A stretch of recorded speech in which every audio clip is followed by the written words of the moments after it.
మేము ఎన్నో ఏళ్ళ నుంచి 20 సంవత్సరాల నుంచి సెకండ్ ఏఎన్ఎంగా పనిచేస్తున్నామండి. మాకు సరైన జీతం కూడా లేదండి. ఎన్నో ఏళ్ళ నుంచి చేసినా మాది బానిస బతుకు కిందే ఉంది తప్ప మాకంటూ ఒక గుర్తింపు లేదండి. మాకు ఎంటీఎస్ అమలు చేయమని హైకోర్టు తీర్పిచ్చినా సరే, మన గౌరవులైన కమిషనర్ సార్ వాళ్ళు కూడా ఎటువంటి దాని మీద స్పందన లేదండి. ఎన్నో సార్లు మేము సెక్రటేరియట్‌కెళ్ళడం కూడా జరిగిందండి.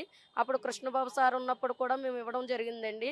కాబట్టి తర్వాత ఎంటీఎస్ కూడా అమలు లేకుండా, యూనిఫార్మ్ అలవెన్స్‌లు లేకుండా, మేము పనికి తగ్గ పారితోషికం అన్నట్టుగా మాకు తక్కువ జీతంతో ఎక్కువ పని చేయిస్తున్నారండి.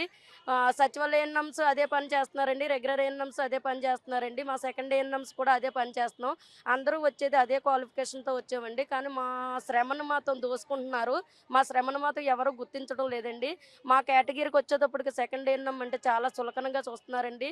చిన్న స్థాయి నుంచి అధికారుల వరకు కూడా అందరికీ కూడా మేము చులకనైపోయాము. చులకనగా చూస్తున్నారండి. సెకండ్ ఏఎన్ఎం అంటే ఎందుకు పని చేయని ఏఎన్ఎం కింద గుర్తించి చూస్తున్నారండి.